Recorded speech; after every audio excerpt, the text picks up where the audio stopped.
Hello बच्चों, क्या हाल चाल है आप सभी के। तो चलिए उम्मीद करते हैं सब बढ़िया होंगे और मस्त होंगे और पढ़ाई कर रहे होंगे। तो बेटा जैसा कि हमने पिछले लेक्चर्स में आपको ट्रायंगल पे बेस्ड कुछ इंपॉर्टेंट PYQs का डिस्कशन किया था, तो आज हम उसी क्लास को कंटिन्यू करते हुए उसी कुछ और PYQs बचे हैं बेटा, तो उसका भी डिस्कशन कर लेते हैं। फिर आज प्रयास होगा कि हम सिमिलरिटी के भी कंसेप्ट का डिस्कशन करें। ठीक, तो चलिए without any wasting time let us start the our class. तो आज अपने क्लास को स्टार्ट करते हैं। तो सबसे पहले सबका स्वागत है आज इस हमारे ट्रायंगल के लेक्चर नंबर 5 में।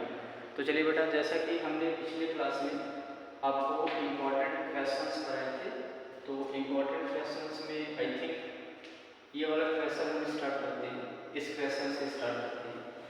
इस क्वेश्चन में क्या है, diagram of quadrilateral ABCD intersect each other at a point O such that AO upon OB is equal to CO upon OB। तो आपको शो करना है कि ये जो ABCD है वो क्या होगा, एक ट्रेपेजियम होगा। तो आपको ये फाइनली शो करना है कि जो ABCD होगा वो क्या होगा, एक ट्रेपेजियम होगा, ऐसा आपको शो करना है। ठीक, तो सबसे पहले इसमें क्या कहते हैं कि अच्छा जरा एक चीज़ और, क्या ये वाला क्वेश्चन आपको कल समझ में आया था? तो दोस्तों के मैसेज आया था कि ये वाला क्वेश्चन एक बार फिर से समझा दीजिए ये कैसे करना है। तो हमने पिछले वाले क्लास में इसको एक्सप्लेन किया था, लेकिन चलिए आपको अगर समझ में नहीं आया होगा तो फिर हमने फिर से इसको समझाने का प्रयास करते हैं बेटा। जरा इस सवाल में देखो आपको क्या गिवन है। इस सवाल में गिवन है कि ABCD क्या है वो एक ट्रेपेजियम है जिसमें AB जो है वो DC के पैरेलल है और इसका जो डायगोनल है वो इंटरसेक्ट कर रहा है एक दूसरे को किस पे, एट पॉइंट O पर। तो शो करना है AO upon OB is equal to CO upon BO। अब ये शो करना है जो AO अपॉन BO है वो CO अपॉन DO के इक्वल होगा, ऐसा इसमें आपको शो करना है। ठीक, तो चलिए जरा समझते हैं इससे बेटा एक काम करना होगा कि आपको कंस्ट्रक्शन करना होगा। कंस्ट्रक्शन हमने किया कि हमने E से O को क्या कर दिया, ज्वाइन कर दिया। तो ये आपके लिए स्टेप चाहे तो आप लिख सकते हो। इसमें हमको क्या करना होगा सर, कंस्ट्रक्शन हमने क्या किया, कंस्ट्रक्शन किया कि हमने ज्वाइन कर दिया, ज्वाइन क्या कर दिया E से O को, यानी ज्वाइन EU। अच्छा एक काम करोगे, E से O को हमने ज्वाइन तो कर दिया लेकिन पॉइंट E नहीं था, तो सबसे पहले आप लेट मान लोगे let E be a point on ED and join E को O से क्या कर दिया हमने, ज्वाइन कर दिया। समझ में आई बात? अब चलिए देखिए बेटा जरा समझने से। अच्छा ये जो EU है, EU जो है हमें किस तरीके से ज्वाइन करना है, वो AB की क्या पैरेलल आपको ऐसा ज्वाइन करना है। तो इसको एक सिंपल से वर्ड लिख सकते हो क्या, late EB any point on AD and join EO such that AB parallel to E। जो AB है वो EO की क्या होगा, पैरेलल होगा। अब जरा देखना ध्यान से बेटा, सबसे पहले इंट्रायंगल कौन सा, DBE। कौन सा ट्रायंगल है, DBE। DBE में बेटा जरा देखो as EO parallel to AB। EO जो है वो AB की क्या है, पैरेलल है। ये जो लाइन EO है वो AB की क्या है, पैरेलल है। अगर EO AB की पैरेलल है तो आप क्या लिख सकते हो, जरा देखना ध्यान से, बाई BPT से आप लिख सकते हो बेटा, देखो DO upon OB is equal to DE upon E। क्या लिख सकते हो आप, इसको लिख सकते हो sir DO upon OB is equal to DE upon, ये DE है, ये BE नहीं, ये कौन सा पॉइंट है, ये DE है।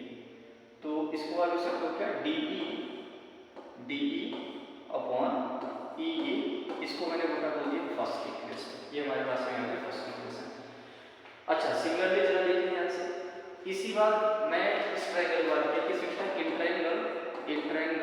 ये एक ट्रायंगल आपको ये भी दिख रहा होगा सर, ADC वाला ट्रायंगल। कौन सा ट्रायंगल दिख रहा है सर, इंट्रायंगल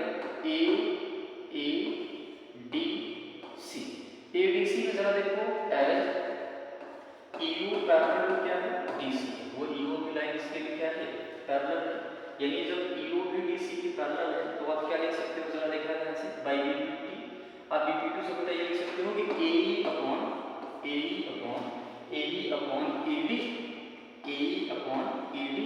इज इक्वल टू क्या लिख सकते हो, AO अपॉन OC। क्या लिख सकते हो, AO अपॉन OC लिख सकते हो बेटा। अच्छा इसमें एक चीज और, अगर मैं इसको रिवर्स करके क्या लिख सकते हो, इसको सिमिलरली AD को ऊपर ले जा सकते हो, AE को नीचे ला सकते हो और यहाँ से आ जाएगा ये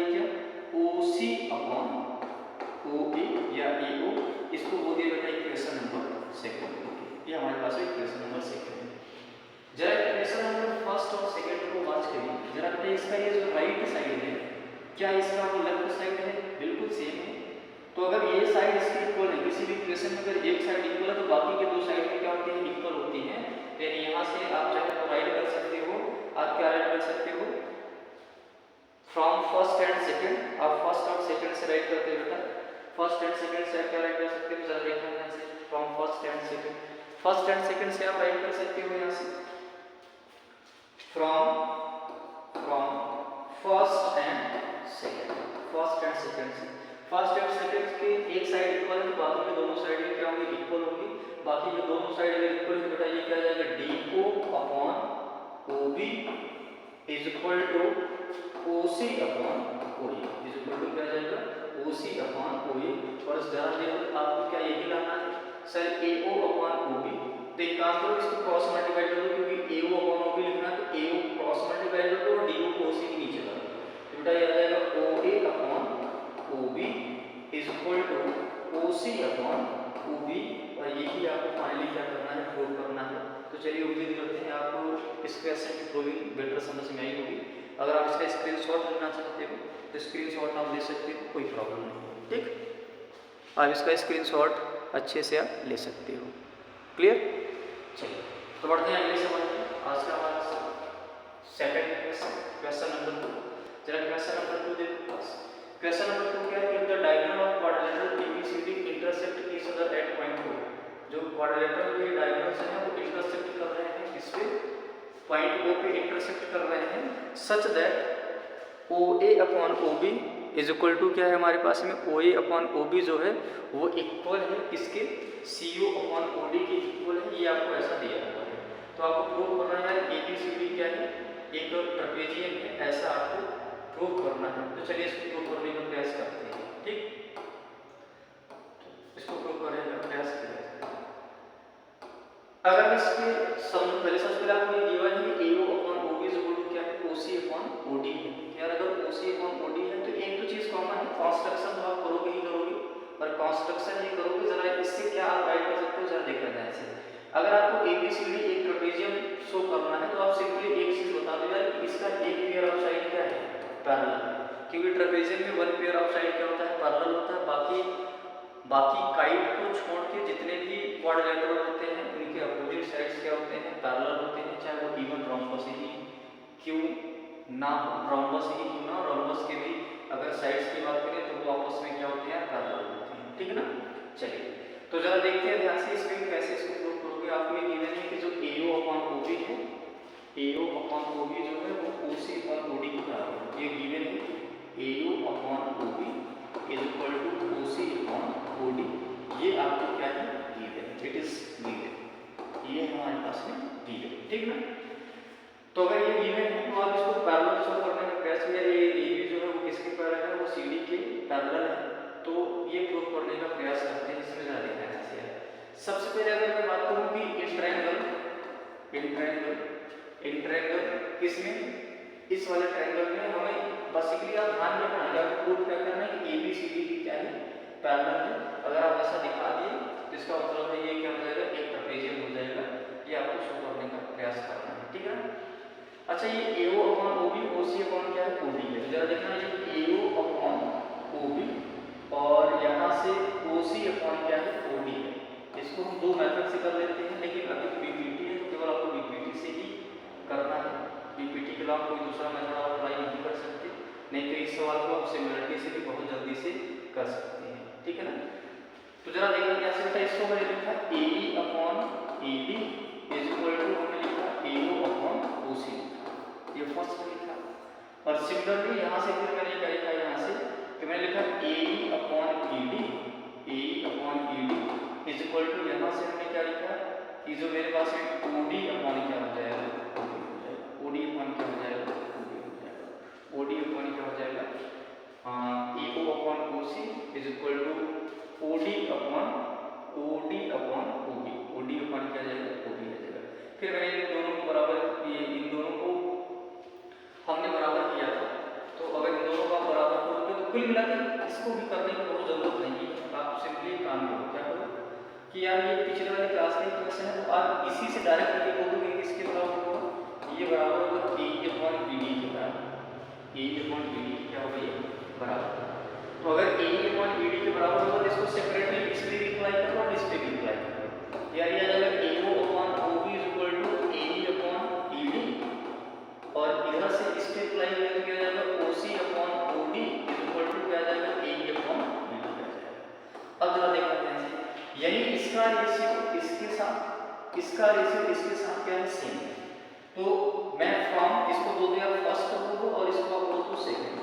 तो फ्रॉम फर्स्ट एंड सेकंड से क्या बोल सकते हैं जरा देखना है, जैसे फ्रॉम फर्स्ट एंड सेकंड से by converse of BPT, by converse of BPT, क्योंकि रेशियो सेम है तो by converse of BPT AB क्या हो जाएगा वो डीसी के बराबर हो जाएगा। एबी जो है वो डीसी की वजह से बराबर। तो कुछ नहीं, सिंपली इसमें रेशियो दिया था, उसमें बस आपको एक एक्स्ट्रा इन्फॉर्मेशन इसके साथ ऐड कर लेना चाहिए था, ऐड कर लेते तो यहाँ से आपको रेशियो क्या मिल रहा था सेम मिल रहा था, और रेशियो सेम मिल रहा था तो बाई कन्वर्स ऑफ इक्विटी से हमने फाइनली बता दिया कि ये जो लाइन AB है वो DC की पैरेलल हो गया और one pair of side parallel हो गया, तो ABCD क्या हो गया ये ट्रेपेजियम हो गया। आप इसको ऐसे प्रूव कर सकते हैं, ठीक है। चलिए बढ़ते हैं अगले सवाल पे। वेरी इंपॉर्टेंट कंसेप्ट, एक कंसेप्ट है जरा ये समझना है इसे, और ये बहुत अच्छा कंसेप्ट है यार। अगर मैं आपसे बोलूं बेटा कि आइसोसेलेस ट्रायंगल क्या होता है तो आपने आइसोसेलेस ट्रायंगल को पढ़ा होगा। अगर मैं आपसे बोलूं कि आइसोसेलेस ट्रायंगल क्या है तो पहले मैं आपको वो प्रॉपर्टी एक्सप्लेन कर देता हूँ यार। अगर आइसोसेलेस ट्रायंगल है बेटा तो आइसोसेलेस ट्रायंगल का बेसिकली मतलब है जिस ट्रायंगल की दो साइड्स क्या हों इक्वल हो, जिस ट्रायंगल की दो साइड्स क्या हों इक्वल हो। अगर किसी भी ट्रायंगल की दो साइड्स इक्वल है तो उसको हम क्या बोलते हैं आइसोसेलेस ट्रायंगल। और आइसोसेलेस ट्रायंगल की एक बहुत इंपॉर्टेंट प्रॉपर्टी होती है कि इसके जो अपोजिट साइड्स होते हैं वो क्या होते हैं इक्वल होते हैं, और साथ में उनके जो अपोजिट एंगल्स बनते हैं, अपोजिट साइड्स के जो अपोजिट एंगल्स होते हैं वो भी क्या होते हैं इक्वल होते हैं। तो जरा इसको समझना ध्यान से। मैंने बोला था मान लो पास में ये एक आइसोसेलेस ट्रायंगल क्या है, ये हमारे पास में एक आइसोसेलेस ट्रायंगल है। अगर ये आइसोसेलेस ट्रायंगल है और ये इस तरीके से आइसोसेलेस ट्रायंगल है, तो मान लो ये वर्टेक्स ये है, ये वर्टेक्स बी और ये वर्टेक्स ये है कि AB जो है वो किसके बराबर है सर, वो AC के बराबर है। यानी AB किसके बराबर AC के बराबर, यानी ये साइड आपस में क्या है बराबर है। तो अगर ये साइड आपस में बराबर है तो एंगल ABC बराबर क्या होगा एंगल ACB होगा। This is a very very important, क्योंकि आइसोसेलेस ट्रायंगल के भी सिमिलरिटी बड़े ढेर सारे सवाल आते हैं। तो इसको अगर वर्ड में लिखना चाहते हो तो आप देख सकते हो क्या, in isosceles triangle, in isosceles triangle the opposite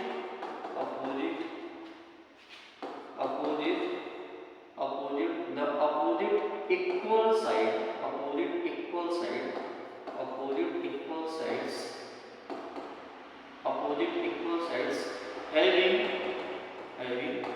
having opposite equal angle। तो इक्वल अपोजिट साइड्स के जो एंगल होते हैं वो भी क्या होते हैं इक्वल होते हैं। ये आपके पास में एक बहुत इंपॉर्टेंट पॉइंट है, ये बहुत ही इंपॉर्टेंट कंसेप्ट है। किस पे बेस्ड, आइसोसेलेस ट्रायंगल पे बेस्ड है। किसी भी आइसोसेलेस ट्रायंगल के अगर अपोजिट साइड्स इक्वल है तो इनके कंटेन करने वाले जो अपोजिट एंगल्स होते हैं वो भी क्या होते हैं इक्वल होते हैं। आप इसको दिमाग में रखिएगा, ठीक है ना। चलिए बढ़ते हैं अगले सवाल। ये रहा अगला सवाल, ये सीएससी का प्रीवियस ईयर क्वेश्चन क्या है, D and E are the middle point of side AB and AC respectively of a triangle ABC such that DE parallel to BC and BD equal to CE। तो prove करना है कि ABC क्या है वो एक आइसोसेलेस ट्रायंगल है। अब अगर आइसोसेलेस ट्रायंगल है तो ये चीज कॉमन है कि आइसोसेलेस ट्रायंगल को शो करने का दो ही तरीका है, या तो मेथड नंबर फर्स्ट क्या है कि आप या तो अपोजिट एंगल्स क्या दिखा दो, अपोजिट एंगल्स आप क्या दिखा दो इक्वल दिखा दो। अगर आप अपोजिट एंगल्स किसी भी ट्रायंगल में अपोजिट साइड्स के अपोजिट एंगल्स अगर आपने इक्वल दिखा दिया तो वो क्या हो जाता है आइसोसेलेस ट्रायंगल। दूसरा तरीका है कि आप क्या करो अपोजिट साइड्स को भी क्या दिखा दो इक्वल। तो अगर आप किसी भी ट्रायंगल को आइसोसेलेस प्रूव करना है तो उसको आइसोसेलेस प्रूव करने का दो तरीका है, या तो आप अपोजिट एंगल्स को इक्वल दिखा दो या तो अपोजिट साइड्स को क्या दिखा दो इक्वल दिखा दो। अब जरा देखना ध्यान से क्या, इन ट्रायंगल कौन सा ट्रायंगल हमारे पास है सर, ट्रायंगल जो है वो है ABC। In triangle ABC। ABC में आपको जरा देखो क्या ये दिया है कि जो DE है वो पैरेलल है BC के, ये गिवन है जो DE है। देखो D and E are the point on side AB and AC respectively of triangle ABC such that DE parallel क्या है BC है। यार अगर DE पैरेलल टू BC है तो by BPT आप BPT से कर सकते हो बेटा AD अपॉन DB, यानी ये साइड प्लस ये साइड डिवाइड बाय ये साइड और ये साइड मेरे से क्या है सेम आएगा। तो आप बोल सकते हो sir AD upon DB is equal to क्या मिल जाएगा यहाँ से AE अपॉन क्या मिल जाएगा EC मिल जाएगा। इसको हमने बोल दिया बेटा पहली इक्वेशन, इसको हमने इक्वेशन नंबर फर्स्ट बोल दिया। ये बात समझ में सबको, ये आपको क्लियर हो। और एक चीज और भी है जो BD है, BD जो है वो किसके इक्वल है CE इक्वल है। BD जो है वो किसके इक्वल है CE इक्वल है, यानी आपको ये दिया है कि ये जो BD ये वाली जो साइड है वो किसके इक्वल है CE के इक्वल है। और सिंस ये दिया है कि जो BD है BD जो है वो किसके इक्वल है, BD जो है वो किसके इक्वल है EC के इक्वल है, ये आपको गिवन है। अब जरा देखना ध्यान से यार AD को तो मैं इसमें अगर फ्रॉम फर्स्ट से जरा देखना फ्रॉम फर्स्ट, इसको अगर मैं यहाँ से फर्स्ट में जरा देखना है फर्स्ट में मैं इनमें दोनों तरफ क्या कर देते हैं 1 ऐड कर देते हैं, यानी AD अपॉन DB प्लस 1 कर दिया और इधर से क्या कर दिया AE अपॉन EC प्लस 1 कर दिया। क्या ये आ जाएगा AD plus DB upon DB is equal to ये आ जाएगा AE प्लस EC अपॉन कितना आ जाएगा EC आ जाएगा। अच्छा AD प्लस DB जरा देख के बताओ क्या आएगा सर, वो आएगा AB के बराबर, यानी ये वाला तो AB का नीचे BD एज इट इज रहा या DB एज इट इज रहा, AE प्लस EC क्या हो जाएगा सर वो AC आ जाएगा और यहाँ से EC जो है वो क्या रहा एज इट इज। ये समझ में आया सबको, ये क्लियर हो ये पॉइंट समझ में आया सबको क्लियर, ये पॉइंट समझ में आया ठीक। तो यहाँ से क्या समझ में आया कि जो AD अपॉन DB है वो किसके बराबर है AC अपॉन EC के बराबर है, ये पॉइंट आपको क्लियर समझ में आया। अब जरा इसके आगे देखते हैं, मैंने आपको ये दिया कि यार ये जो DB है वो EC के बराबर है, देखो DB जो है वो EC के बराबर है, तो मैं इसको कर सकता जरा देखना, इसको लिख सकता AD upon DB as it is रखा और ये AC को एज इट इज रखा और EC की जगह पे भी हमने क्या लिख दिया DB लिख दिया। अब ये DB से DB कैंसिल आउट हो जाएगा तो AB बराबर क्या आ गया सर AC है, AB बराबर क्या आ गया AC, यानी ये जो पूरी साइड AB है ये वाली साइड ये किसके बराबर आ रही है AC के बराबर आ रही है। क्या है इसके अपोजिट साइड्स आपको इक्वल मिल गए, बिल्कुल। तो अगर अपोजिट साइड्स इक्वल मिल गए तो ABC क्या बनेगा एक आइसोसेलेस ट्रायंगल बनेगा, यही आपको प्रूव करना है। तो clearly opposite sides are equal, so ABC is an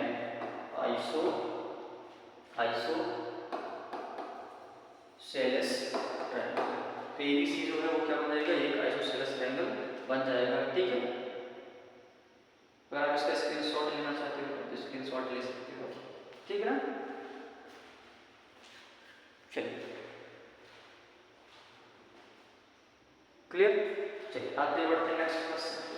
आज का अगला सवाल नेक्स्ट क्वेश्चन, अगला क्वेश्चन क्या PS अपॉन SQ, ये भी प्रीवियस ईयर क्वेश्चन ही है। ये दिया हुआ है जो PS अपॉन SQ है वो PT अपॉन TR इक्वल है और एंगल PST जो है वो एंगल PRQ के बराबर है। तो शो करना है जो ट्रायंगल PQR है वो क्या होगा एक आइसोसेलेस ट्रायंगल है, ये ऐसा सवाल है, इसको आपको प्रूव करना है, ठीक है।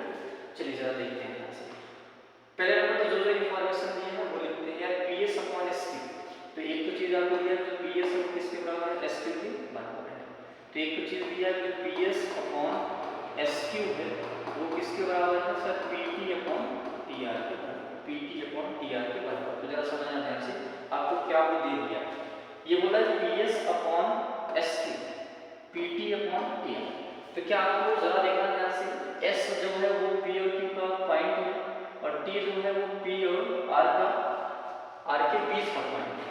तो अगर ये बीच के पॉइंट है यार जरा देखना PS upon SQ is equal to PT upon TR है, तो मैं यहाँ से बोल सकता हूँ बाई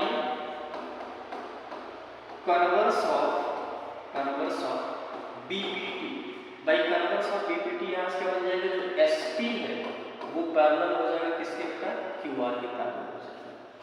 किसके पैरेलल हो गया सर? वो क्यू आर के पैरेलल हो गया। अच्छा और क्या नियम है? It is since angle P R Q is equal to angle P S T. P S T वाला एंगल आप जरा देख के बताओ कौन सा एंगल है पी एस टी? यार पी एस टी एंगल की बात करें तो पी एस टी एंगल है वो ये है, कौन सा? देखना पी एस टी यानी ये वाला एंगल किसके बराबर है सर? ये वाला जो एंगल है वो है इक्वल पी आर क्यू के बराबर। पी आर क्यू यानी इस एंगल की क्या है? बराबर है। तो आपको उसको करना है कि जो ट्रायंगल पी क्यू आर है वो क्या हो गया? वो एक आइसोसेलेस ट्रायंगल होगा। अब जरा बताना अगर ये एंगल पी एस टी ये वाला एंगल इसके क्या है? बराबर है। तो तुम ये बताओ ये जो यार एंगल एस है क्या ये एंगल क्यू के भी बराबर होगा? रीजन क्या है?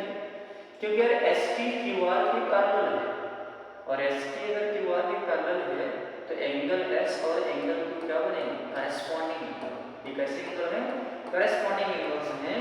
तो अगर ये करस्पॉन्डिंग एंगल्स हैं तो पैरेलल लाइंस की करस्पॉन्डिंग एंगल्स क्या होते हैं? इक्वल होते हैं। तो यहाँ से आप अगर लिखना चाहो तो लिख सकते हो। क्या लिख सकते हो आप जरा देखना दे सकते हो। इसमें यहाँ से क्या बता सकता है? Since angle P S T is equal to क्या होगा? Angle P Q R. P Q R क्यों होगा?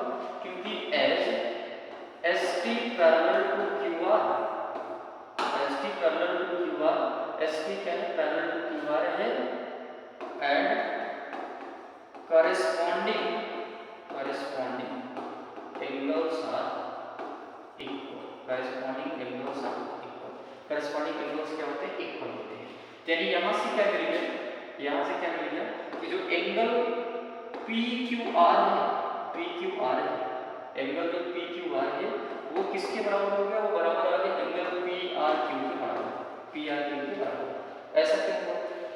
क्योंकि ये वाला एंगल इसके बराबर था और ये एंगल इसके बराबर आ गया तो एंगल क्यू एंगल आगे क्या आ गया? बराबर आ गया। यानी इसका मतलब अपोजिट एंगल्स क्या आ गए? इक्वल। अपोजिट एंगल्स कैसे आ गए? इक्वल आ गए। और अगर अपोजिट एंगल्स इक्वल आ गए तो पी क्यू आर क्या बन गया?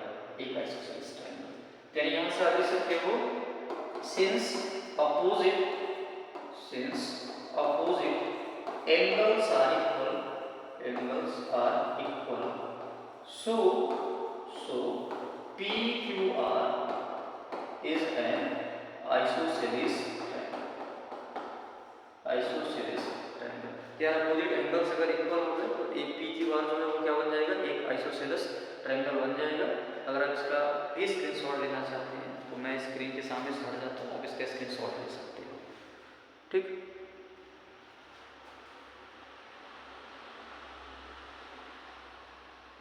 समझ में आया आपको एक क्वेश्चन?